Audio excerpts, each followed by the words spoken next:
Good afternoon dear friends. तो आज गुरु शक्ति पाठशाला से आपके इंग्लिश टीचर आ चुके हैं। तो सभी को नमस्कार। और आज मैं आपके लिए नवोदय एग्जाम का एक सॉल्यूशन लेके आया हूँ। ये था हमारा पेपर सेट नंबर ई। ठीक है, तो चलिए सबसे पहले हम बात करते हैं हमारे इंग्लिश के सब्जेक्ट में कौन कौन से पैराग्राफ्स आए थे और उनके सॉल्यूशंस क्या क्या हैं। तो चलिए स्टार्ट करेंगे।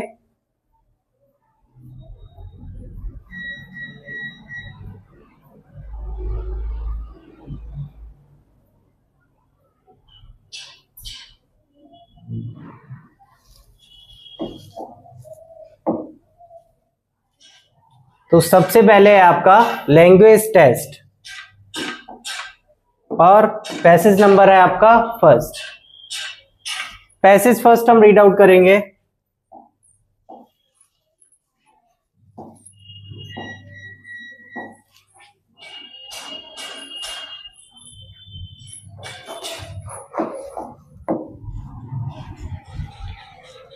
Flowers are useful to us in many ways. Flowers हमारे लिए बहुत सारी चीजों में जरूरी होते हैं, बहुत तरीकों से उपयोगी होते हैं। Flowers come in different colours and shapes. Flowers बहुत सारे कलर्स और बहुत सारे शेप्स में आते हैं अलग अलग। They are a symbol of beauty, और वो सिंबल है ब्यूटी का। Flowers are used in religious worship. Flowers को आप रिलीजियस वर्शिप्स के लिए भी यूज करते हो। Bouquets of flowers are given to show love and appreciation.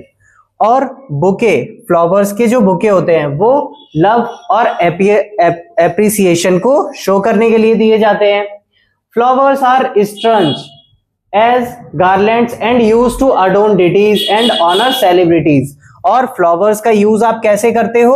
उनसे माले बनाते हो, गार्लैंड्स बनाते हो और वो देवी देवताओं को चढ़ाते हो और वर्शिपिंग के लिए यूज करोगे, और सेलिब्रिटीज को ऑनर के लिए भी यूज करते हो आप। Flowers are arranged in vases to add beauty to our living environment. और हम जहां रहते हैं वहां पे फ्लावर वेसेस भी आपने देखे होंगे, तो उनके लिए भी यूज करते हो आप। Flowers have practical uses too. और फ्लावर्स के बहुत सारे प्रैक्टिकल यूजेस भी हैं, जैसे they are used to make perfumes, tea and cosmetic products. उनको आप और किस तरीके से यूज करते हो? परफ्यूम्स बनाते हो और टी बनाते हो उनकी, और कॉस्मेटिक प्रोडक्ट्स में आप यूज करते हो। Certain flowers are used as medicine. और कुछ फ्लावर्स ऐसे होते हैं जिनको आप मेडिसिन के तरह पे यूज करते हो। इन शॉर्ट, अब इन सबको सम अप करते हुए हम कहेंगे flowers are important because they have a positive impact on the body and the mind. अब इन सबको सम अप करते हुए हम कहेंगे कि इनका पॉजिटिव इम्पैक्ट होता है किस पर? हमारी बॉडी और हमारे माइंड पर। चलिए, अब हम लोगों ने पैसेज फर्स्ट तो रीड आउट कर लिया है। अब इसके बाद अब हम लोग क्वेश्चंस की ओर बढ़ते हैं। तो फर्स्ट क्वेश्चन है आपके पास, flowers are dash to us in many ways. तो इसमें क्या होगा आपका? तो इसका 61 का कौन सा आंसर हो जाएगा आपका? Useful. Flowers are useful to us in many ways. आपने ये सीधा सीधा आपका पैसेज से लाइन उठ के आई है, कुछ नहीं करना आपको, पैसेज अच्छे से रीड आउट करना था, उसमें से सीधे डायरेक्ट आंसर आप कौन सा लगा दोगे? यूजफुल। फिर एक और लाइन आई थी हमारे पास 62 में, flowers are found in dash. तो इसमें क्या फिलअप कर दिया जाएगा? इसका आंसर हो जाएगा option C, different colours and shapes. फिर 63 में आपसे क्या पूछ रहा है? The practical uses of flowers. ये भी हमारी लाइन आई थी, प्रैक्टिकल यूज फ्लावर्स के क्या होते हैं? तो इसका हो जाएगा ऑप्शन ए, क्या है हमारा? Making tea, perfume and cosmetic products. ठीक, इतना क्लियर हुआ? चलिए फिर आगे बढ़ते हैं। आगे है हमारा 64। 64 क्वेश्चन आपसे क्या पूछा जा रहा है? Dash flowers are use to make medicine. अब वहां पे क्या यूज हुआ था? एक वर्ड यूज हुआ था आपका सर्टेन, और सर्टेन का मीनिंग क्या होता है? सर्टेन का मीनिंग होता है सम। तो इसमें आपका ऑप्शन बी करेक्ट हो जाएगा 64 के लिए। द फिर 65 की ओर बढ़ते हैं। 65 में क्या है? The word impact means. अब इम्पैक्ट का मीनिंग क्या होता है? अब देखो, ये आपका थोड़ा डाउटफुल क्वेश्चन था। इसमें आपका ये जो फोर्स लिखा हुआ है ऑप्शन ए और ऑप्शन बी इफेक्ट, ये दोनों ही करेक्ट हैं। तो इसमें क्या होता है, ऐसे जब क्वेश्चंस होते हैं तो बोनस मार्किंग आपको मिलती है नवोदय की तरफ से, या फिर इनमें से कोई एक ऑप्शन आपका करेक्ट कर दिया जाएगा। लेकिन मेरे हिसाब से इम्पैक्ट का ऑप्शन ए और ऑप्शन बी दोनों करेक्ट होंगे। क्लियर? चलिए फिर आगे बढ़ते हैं पैसेज 2 की तरफ। तो पैसेज 2 रीड आउट करते हैं। Sonam was staring at the new cycle on display at the shop। Sonam एक कोई बच्ची है, उसका नाम है, और वो क्या करती है, शॉप पर डिस्प्ले में कोई साइकिल लगी है, उसको वो स्टेयर कर रही होती है। स्टेयर मीन्स घूरना, तो घूर रही होती है। She was amazed to see the new shiny red cycle, और वो सरप्राइज्ड हो जाती है रेड साइकिल देखकर जो कि शाइन कर रही होती है। Her father noticed it and said to her, उसके फादर ये नोटिस करते हैं और उससे बोलते हैं कम अलोंग, मेरे साथ आओ, we need to get going, अब हमें चलना चाहिए। Sonam had a last look at the cycle and followed her father. अब सोनम वो लास्ट देखती है अपनी साइकिल को और वहां से चलती है अपने फादर के साथ। She went to bed thinking about the shiny red cycle, और वो सो जाती है उस रात शाइनी रेड साइकिल को याद में ही, ठीक है, उसके बारे में सोच कर। The next day she kept talking about the cycle to her friends in school, और अगले दिन सुबह जब वो स्कूल जाती है तब अपने फ्रेंड से उसके बारे में बताती है कि मैं कल शॉप में गई थी, वहां साइकिल देखी थी मैंने। When she returned home, और जब वो अपने स्कूल से घर वापस आती है, she noticed a new cycle parked near the gate, वो नोटिस करती है कि उसके घर में गेट के पास एक नई साइकिल खड़ी होती है। She screamed in joy calling out to her mother, फिर वो जोर से अपनी मां को बुलाती है। उसके बाद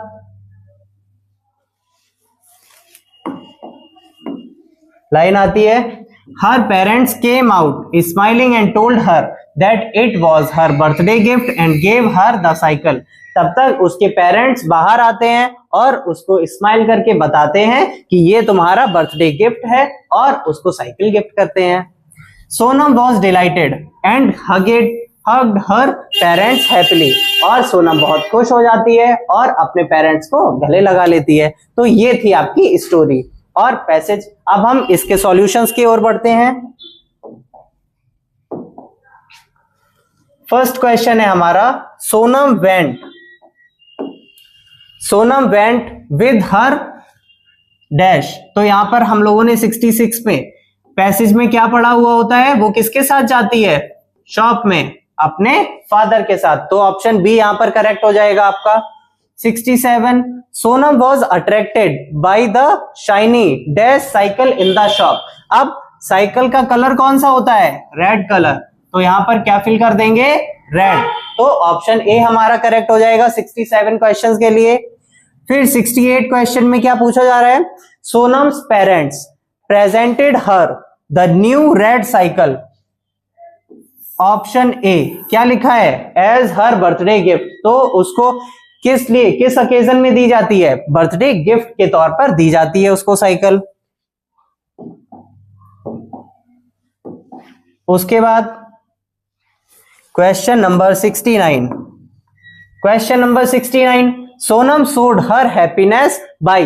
अब वो अपनी खुशी को कैसे जाहिर करती है सोनम, तो ऑप्शन ए क्या दे रखा है आपका, हगिंग हर पेरेंट्स, अपने पेरेंट्स को गले लगाकर। तो 69 के लिए ऑप्शन ए हमारा करेक्ट हो जाएगा। उसके बाद the word amazed means the same as. अब एक वर्ड मीनिंग आपसे पूछी गई है अमेज्ड, तो अमेज वर्ड का वर्ड मीनिंग क्या होती है आपकी, बी सरप्राइज्ड, ठीक। तो ये हम लोगों ने 2 पैसेज फिनिश कर लिए हैं। अब बढ़ते हैं थर्ड पैसेज की तरफ। तो थर्ड पैसेज क्या है आपका, चलिए देख लेते हैं।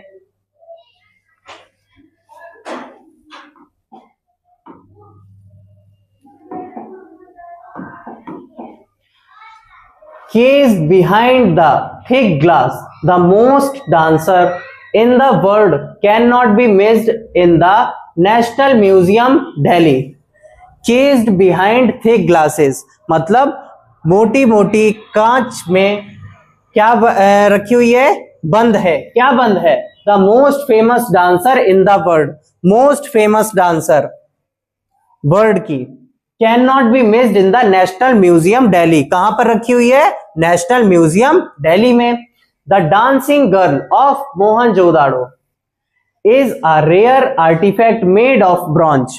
किसकी बात कर रहे हैं? डांसिंग गर्ल, जो कि मूर्ति है जो आपको मोहनजोदाड़ो की खुदाई में मिली थी, उसकी बात हो रही है यहाँ पर। और वो किससे बनी हुई है? ब्रॉन्ज से बनी हुई है। ब्रॉन्ज आपका एक मेटल होता है।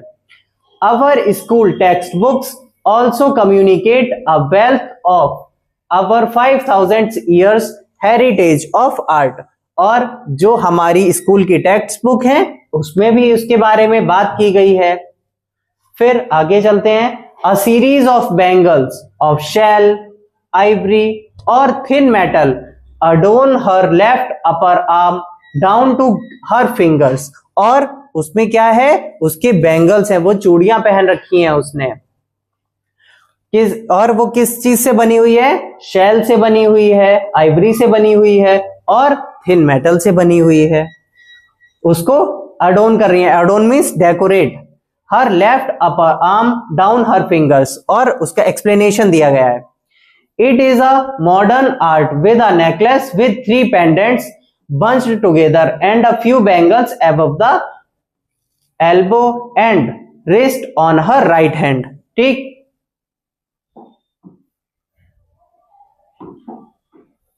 तो ये आपको उसकी पूरी शेप की वो डिफाइन किया गया है उसको, कि वो कैसे अपने हैंड्स किए हुए है और वो क्या पहन रखी है। नेकलेस पहन रखा है, उसमें 3 पेंडेंट्स हैं और बंच्ड हैं वो, और कहां पर? राइट हैंड की रिस्ट पर। उसके बाद she speaks of the fearless human spirit and reminds us of the impact that a work of art leaves on our senses. और वो क्या हमें डिफाइन करता है? कि एक फियरलेस ह्यूमन स्पिरिट क्या बता रहा है? रिमाइंड करा रहा है, याद करा रहा है हमको कि कैसे कैसे वर्क किए गए हैं लोगों के द्वारा। चलिए, तो हम लोगों ने ये पैसेज रीड आउट कर लिया है। अब हम इसके सॉल्यूशंस की तरफ बढ़ते हैं। तो इस पैसेज का फर्स्ट क्वेश्चन जो कि है हमारा 71st क्वेश्चन, तो 71st क्वेश्चन का क्या सॉल्यूशन हो जाएगा? The dancing girl is केस्ड behind thick glass because. अब उसको कांच की दीवारों के पीछे क्यों रखा गया है? क्यों? It is a rare artifact. ये कैसा है? रेयर आर्टिफैक्ट है, कॉमन नहीं है, ये बहुत ही दुर्लभ चीज है, इसलिए रखा गया है। ठीक, फिर 72 का क्या हो जाएगा? The pendants are a part of. Pendants किसका पार्ट है? तो आंसर होगा आपका नेकलेस। पेंडेंट्स मींस क्या होता है? जिसको आप कहते हो लॉकेट, है ना, जो नेकलेस पहनते हो आप लोग गले में, उसका जो लॉकेट होता है उसको आप पेंडेंट बोलते हो। ठीक, तो वो किसका पार्ट है? तो इसमें ऑप्शन बी हो जाएगा करेक्ट आपका। फिर 73 क्वेश्चन में क्या लिखा हुआ है? 73 क्वेश्चन में है आपका read statements first and second and choose the correct option from the ones given below. आपको फर्स्ट स्टेटमेंट और सेकेंड स्टेटमेंट रीड आउट करना है, उसके बाद आपको कुछ ऑप्शंस दिए गए हैं, उनमें से चूज करना है। तो फर्स्ट क्या है हमारा? Her bangles are made of shell और थिन मेटल्स। उसकी जो बैंगल्स हैं वो किसकी बनी हुई हैं? शेल की बनी है और थिन मेटल की बनी हुई है। She wear a necklace made of Ivory. और उसने एक नेकलेस पहन रखा है जो कि आइवरी से बना हुआ है। तो इसका क्या आंसर हो जाएगा? ऐसा तो हमने पढ़ रखा है ठीक इस पैसेज में, लेकिन क्या आपने ऐसा पढ़ रखा है कि नेकलेस आइवरी का बना था? नहीं। तो यहां पर क्या हो जाएगा? ऑप्शन ए करेक्ट हो जाएगा आपका। फर्स्ट स्टेटमेंट आपका ट्रू है और जो सेकंड स्टेटमेंट है वो आपका फॉल्स हो जाएगा। ठीक, तो 73 का आंसर क्या हो जाएगा? Option A. उसके बाद 74 की तरफ बढ़ते हैं। 74 में आपसे क्या पूछा जा रहा है? Which of the following is not a synonym. Not a synonym का मतलब क्या हुआ कि आपसे एंटोनिम पूछा जा रहा है इनडायरेक्टली, है ना, आपको घुमाने के लिए कि आप सिनोनिम वर्ड देखोगे और आप इसका सिनोनिम लगा के आ जाओगे, जो कि गलत हो जाएगा। तो नॉट अ सिनोनिम मतलब आपको एंटोनिम फाइंड आउट करना था। तो फियरलेस का एंटोनिम क्या हो जाएगा आपका? टिमिड। तो 74 का ऑप्शन ए करेक्ट हो जाएगा। उसके बाद 75, द वर्ड आर्टिफैक्ट मीन्स। अब जो आपका वर्ड आर्टिफैक्ट यूज हुआ है उसका मीनिंग क्या होता है? तो आर्टिफैक्ट का मतलब होता है ऐसी चीज जो इंसानों के द्वारा बनाई गई है, जैसे pieces of art made by man. ठीक है, आर्ट के ऐसी चीजें, ऐसी कलाकृति जो कि इंसानों द्वारा बनाई गई है। तो 75 क्वेश्चन का कौन सा आंसर हो जाएगा? ऑप्शन बी करेक्ट हो जाएगा। चलिए, हम लोगों ने 3 पैसेज रीड आउट कर लिए और उसके सॉल्यूशंस भी जान लिए। अब बढ़ते हैं अपने लास्ट इस पैसेज की तरफ और इसे बढ़िया से रीड आउट करते हैं।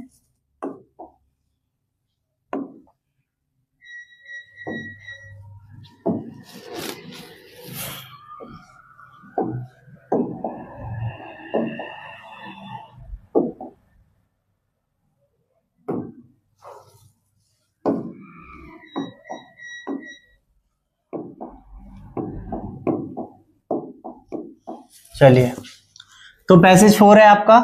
Today giant pandas are found only in the bamboo forest और central China and in small number in Tibet.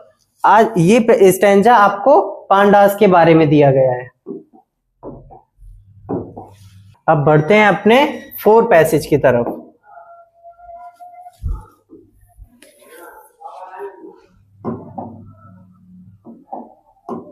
चलिए, today giant pandas are found only in the bamboo forest of central China and in small numbers in Tibet.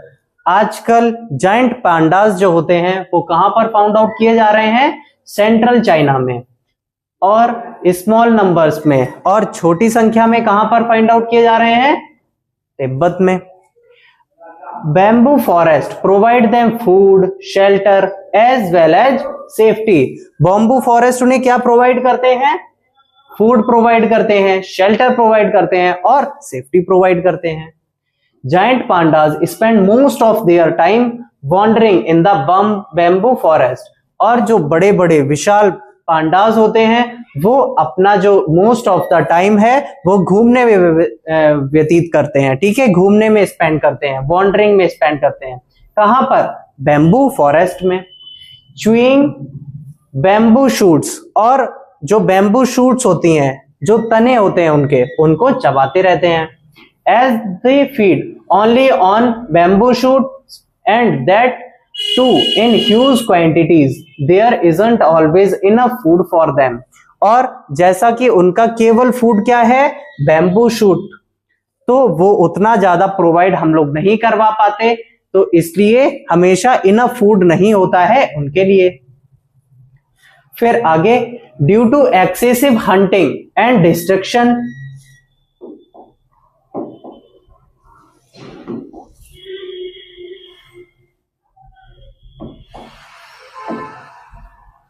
Due to excessive hunting and destruction of their natural habitat, और इसी hunting की वजह से और destructions की वजह से जो उनके नेचुरल हैबिटेट हैं वो खत्म होते जा रहे हैं।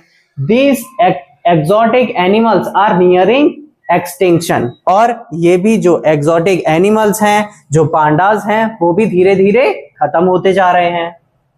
They can be seen only in zoos, अब उन्हें केवल जूस में देखा जा रहा है, वो जंगलों में नहीं दिखाई देते हैं। Where it is not an easy thing to take care of giant pandas, और जहां पर जू में उनकी उतनी ज्यादा केयर नहीं हो रही है और उन्हें देखना बहुत मुश्किल है। Because it would be difficult to find food to feed them. क्यों, ऐसा क्यों? क्योंकि ये बहुत डिफिकल्ट है उनके लिए भोजन की व्यवस्था कर पाना, उनके लिए उन्हें फूड प्रोवाइड करना। चलिए, तो ये था आपका पैसेज जायंट पांडास के बारे में। अब इसके सॉल्यूशंस देखते हैं।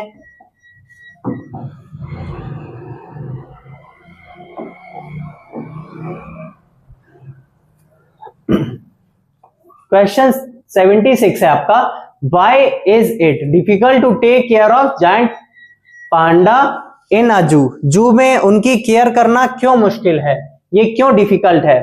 तो ऑप्शन सी है आपका, it is difficult to find enough food to feed them. उनके लिए भोजन की व्यवस्था कर पाना बहुत डिफिकल्ट है, इसीलिए। ठीक, तो आपका ऑप्शन सी सही हो जाएगा इसमें।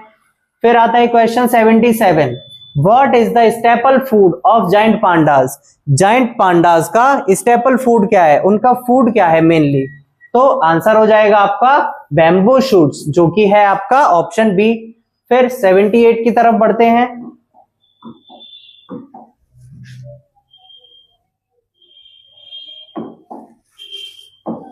सेवेंटी एट है आपका, why is this exotic animal nearing extinction? ये जो एक्सोटिक एनिमल्स हैं ये खत्म क्यों हो रहे हैं? तो इसका आंसर क्या होगा आपका? Option B, due to excessive hunting and destruction of their natural habitat. उनका जो नेचुरल हैबिटेट है वो खत्म हो रहा है और उन्हें ज्यादा से ज्यादा हंट किया जा रहा है इस वजह से।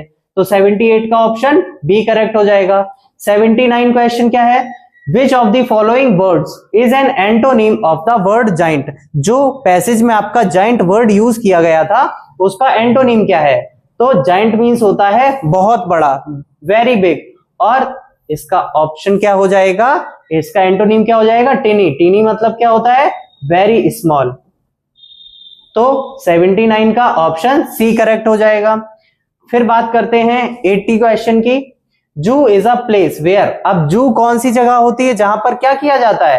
तो इसका ऑप्शन डी करेक्ट हो जाएगा, animals and birds are kept in closure and cages. Animals को क्लोजर या फिर केजेस में रखा जाता है, उस प्लेस को हम क्या कहते हैं? उस प्लेस को हम जू कहते हैं। तो ये था आपका नवोदय के पेपर का सेट ई का सॉल्यूशन। तो अगली वीडियो में हम बात करेंगे मैथमेटिक्स की सॉल्यूशन की। तब तक के लिए हंसते रहिए, मुस्कुराते रहिए और अच्छे से मन लगाकर पढ़ाई करते रहिए। उम्मीद है आपको ये वीडियो बहुत अच्छा लगा होगा और आपको उचित सॉल्यूशंस मिले होंगे, सुइटेबल आंसर्स मिले होंगे और आप आंसर से भी सेटिस्फाइड हुए होंगे। जय हिंद।